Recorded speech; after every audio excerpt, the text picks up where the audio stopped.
Hello दोस्तों, स्वागत है आपका अपने यूट्यूब चैनल गौरव एडुकेटर में। दोस्तों आज हम जानेंगे कि चीन की क्रांति के क्या क्या कारण रहे थे।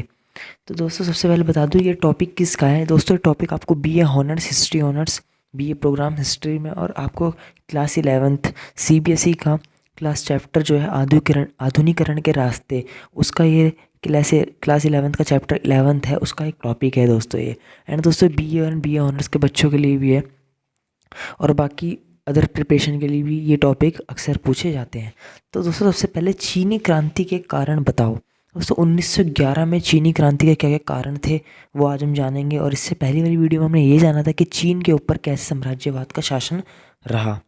ठीक है दोस्तों, जानते हैं 1911 में ईसवी की क्रांति चीन के इतिहास में एक महत्वपूर्ण घटना थी। इसके इसके मंचू शासन के अधीन प्राचीन शासन व्यवस्था को नष्ट कर दिया गया। इस क्रांति के अनेक कारण थे। दोस्तों सबसे पहले हम जानते हैं 1911 ईस्वी की क्रांति चीन के इतिहास में एक महत्वपूर्ण घटना है। मतलब दोस्तों 1911 की जो चीनी क्रांति है वो एक इतिहास की महत्वपूर्ण घटना है। इससे खतरनाक क्रांति कहीं नहीं देखी होगी, ऐसा इसमें बोला गया है। ये इतिहास की घटना है, खतरनाक महत्वपूर्ण मतलब बहुत इंपॉर्टेंट है। इसमें मांचू शासन के अधीन प्राचीन शासन व्यवस्था को नष्ट कर दिया। मतलब इसमें जो मांचू शासन था ना, उसके अधीन जो प्राचीन शासन था, पुराना शासन था, उसके अधीन मतलब उसके नज़रिए में या उसके कब्जे में, अधीन बोलते हैं कब्जे में, ठीक है, तो उसको नष्ट कर दिया। इस क्रांति के अनेक कारण थे। दोस्तों सबसे पहला कारण अब जान लेते हैं इसका, भोजन की समस्या, यानी दोस्तों खाने पीने की समस्या। 1885 के बाद जनसंख्या चीन में तेजी से बढ़ने लगी और सरकार के लिए भोजन की समस्या पैदा होने लगी। ठीक है दोस्तों, 30 लाख लोग 1910 ईस्वी में भूख के शिकार होकर मर गए। इस परिस्थिति को देख लोग ने क्रांति का मार्ग अपनाया। दोस्तों पहली क्रांति का मार्ग ये था कि जब भूख की समस्या हुई, देश में खाने की समस्या हुई, तो लोगों ने क्या करा, क्रांति का मार्ग अपनाया। और दोस्तों इस क्रांति का मार्ग क्यों अपनाया गया था, क्योंकि भाई भूख से 30 लाख लोग मर गए थे। 30 लाख आबादी जानते हो ना दोस्तों। दूसरा क्रांति का कारण क्या था, शिक्षा का नया तरीका। अब दोस्तों थोड़ा शिक्षा का नया तरीका भी आ गया था, जानते हैं। 1905 ईस्वी में चीन की सरकार ने उन लोगों ऊंची नौकरियां दी जाती थी। दोस्तों 1905 में चीन की सरकार में, मतलब चीन की सरकार थी ना, उनमें उन लोगों को ऊंची नौकरी दी जाती थी जो पश्चिमी ढंग से शिक्षा प्राप्त करते थे। पश्चिमी ढंग से मतलब दोस्तों जो विदेश से पढ़ के आते थे उनको। अधिकतर चीनी युवक विदेशों में शिक्षा ग्रहण करने गए और वहाँ क्रांतिकारी नेताओं के संपर्क में आए। जब वह वापस चीन लौटे तब वह चीन की पुरानी व्यवस्था को समाप्त कर देना चाहते थे। दोस्तों दूसरा ये क्रांति का मार्ग दोस्तों ये था कि शिक्षा व्यवस्था, मतलब कि भाई जो चीन था ना पहले क्या करता था कि उन्हीं को नौकरी पे रखता था जो मतलब पश्चिमी ढंग से शिक्षा प्राप्त करके आए, मतलब जो विदेशों से पढ़ के आए हुए हैं। जैसे आजकल भी कहते नहीं है भाई, अगर तू अमेरिका लंदन से पढ़ के आएगा तेरी नौकरी बड़ी अच्छी लग जाएगी।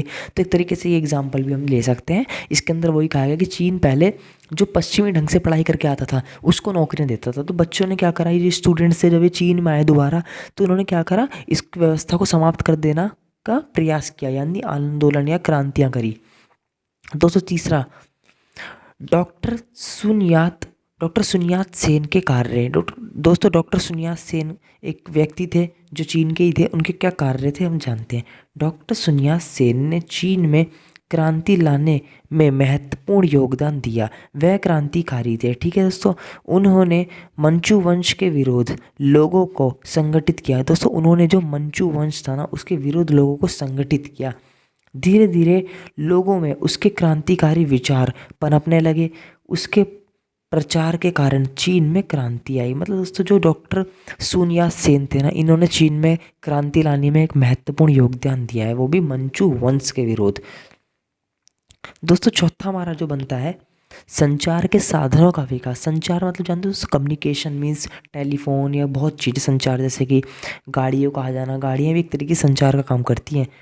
जैसे कि मैं आपके घर गया हूँ, मान के चलो हम दिल्ली से पंजाब गए, तो दोस्तों हम बस में ट्रैवल कर रहे हैं और ट्रैवल करते करते हम कुछ चीज़ें भी देख रहे हैं और फिर जाकर हम उनसे बात कर रहे हैं, तो क्या कर रहे हैं, कम्युनिकेट कर रहे हैं ना। लेकिन हम जाकर कम्युनिकेट कर रहे हैं, एक कॉल से कम्युनिकेट हो जाता है।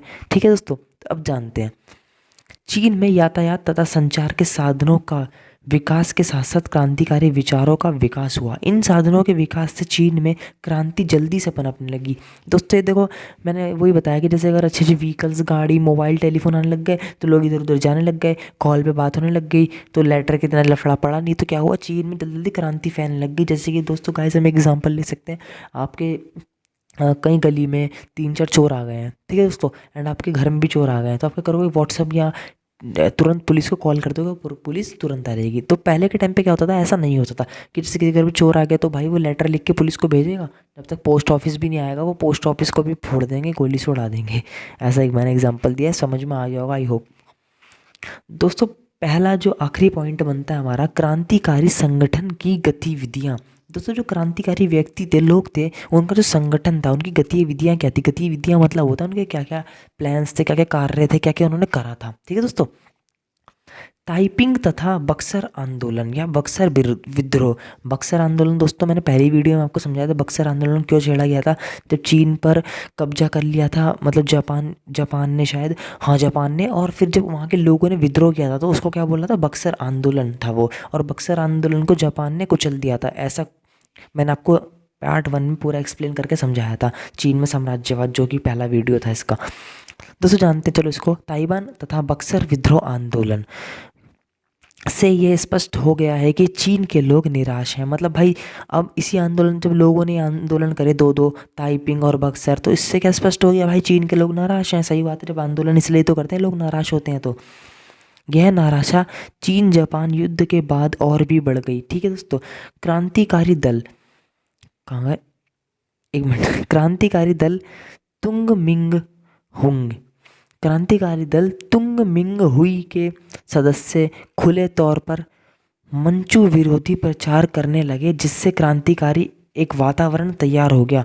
मतलब भाई मंचू का जो मैंने वंशु वंश था, वो मैंने आपको पहले पॉइंट में पढ़ाया था, इसका विद्रोह एक डॉक्टर ने भी किया था। जो मंचू वंश था ना, इसका विद्रोह बहुत बुरी तरीके से हुआ था चीन में। तो क्या हुआ, इससे क्रांति फैली लोगों में, मतलब एक तरीके से नॉलेज बढ़ी कि भाई हमको एक साथ रहना चाहिए, अब जो भी है साम्राज्यवाद का पतन करना चाहिए। ऐसे ऐसे क्रांति फैली, ऐसे ऐसे चीन डेवलप्ड हुआ, ऐसे ऐसे सभी देश भी डेवलप्ड हुए हैं। जैसे कि हमारा भी इंडिया भी क्रांति कर करके डेवलप्ड हुआ है। जब हम पे अंग्रेज़ों ने शासन किया था तो हमने उनको कैसे खदेड़ा, क्रांतियाँ करी, एकजुट हुए, तो उनको हमने भगाया था। एंड आई होप दोस्तों कि आपको वीडियो पसंद आएगा। वीडियो पसंद आने पर लाइक, शेयर एंड सब्सक्राइब करके बेल आइकन प्रेस जरूर कर देना, जिससे आने वाली वीडियो की नोटिफिकेशन आपको टाइम टू टाइम मिलती रहे। चलिए दोस्तों मिलते हैं, जय हिंद जय भारत।